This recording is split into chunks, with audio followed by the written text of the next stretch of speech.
थंगालान एक तमिल फिल्म है जिसे पा रंजीत ने निर्देशित किया है, जो ब्रिटिश औपनिवेशिक काल में सेट की गई है। यह कहानी एक आदिवासी नेता चीन विक्रम द्वारा निभाई गई के संघर्ष और कोलार गोल्ड फील्ड में सोने की खोज के इर्द गिर्द घूमती है। फिल्म में उत्पीड़न, जीवित रहने और राजनीति की जटिलताओं को दिखाया गया है, जिसमें पौराणिक तत्वों का भी मिश्रण है। विक्रम का प्रदर्शन फिल्म का मुख्य आकर्षण है, जिन्होंने अपने किरदार को बखूबी निभाया है। मालविका मोहन और पार्वती थीरोबोथु ने भी फिल्म में प्रभावशाली भूमिकाएं निभाई हैं, जिससे कहानी को गहराई मिलती है। जीवी प्रकाश कुमार का संगीत विशेष रूप से बैकग्राउंड स्कोर फिल्म के माहौल को और भी प्रभावशाली बनाता है। पारंजीत द्वारा निर्देशित और अभिनेता चीन विक्रम के शानदार अभिनय से सजी यह फिल्म इतिहास की गहराई में जाकर सत्य को उजागर करती है। भारत का इतिहास सिंधु सभ्यता में छिपा हुआ है। यह सभ्यता बाद में नागों की संस्कृति में बदल गई और यह नागलोक भारत का वास्तविक रूप है। इस देश को बुद्ध के विचारों और अनमोल धरोहर प्राप्त हुई।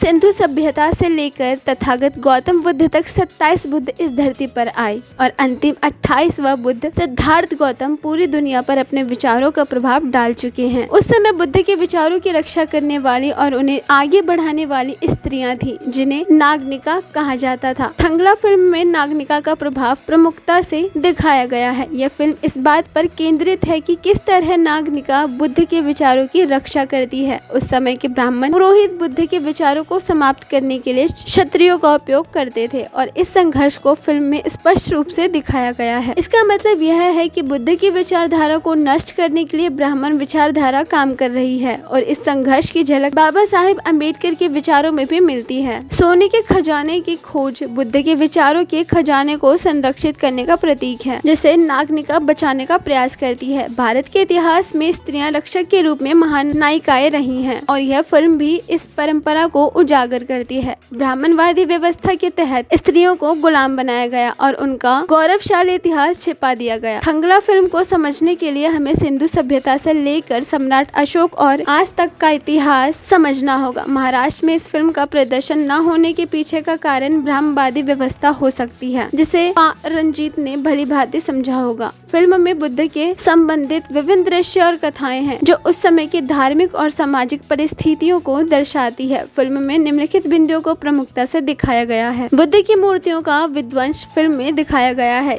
कि कैसे ब्राह्मणवादी ताकतें और उनके समर्थक बुद्ध की मूर्तियों को नष्ट करने का प्रयास करते हैं। यह उस समय के संघर्ष को दर्शाता है जब बौद्ध धर्म और उसकी शिक्षाओं को समाप्त करने के प्रयास किए जा रहे थे। यह दृश्य उस दौर की धार्मिक असहिष्णुता और उत्पीड़न को उजागर करता है। बौद्ध विचारधारा की रक्षा फिल्म में भी दिखाया गया है कि कैसे नागवंशी समुदाय और अन्य समर्थक बुद्ध की शिक्षाओं और उनके प्रतीकों की रक्षा करने के लिए संघर्ष कर रहे थे। इसमें बुद्ध के विचारों को संरक्षित करने के प्रयासों को प्रमुखता से दिखाया गया है। नागनिका का प्रभाव, जैसा कि पहले बताया गया, फिल्म में बुद्ध की विचारधारा को बचाने के लिए संघर्ष करती है, तो उस समय की महिलाओं की महत्वपूर्ण भूमिका को भी दर्शाता है। कुल मिलाकर थंगला फिल्म में बुद्ध से संबंधित कई महत्वपूर्ण तत्वों को दिखाया गया है, जो उस समय के सामाजिक और धार्मिक संघर्षों को उजागर करते हैं। भारतीय फिल्मों में बुद्ध दिखना किसी क्रांति से कम नहीं। पारंजीत क्रांतिकारी डायरेक्टर निर्देशक रह चुके हैं। भारतीय इतिहास में पहली बार बुद्धा को दर्शाने का साहस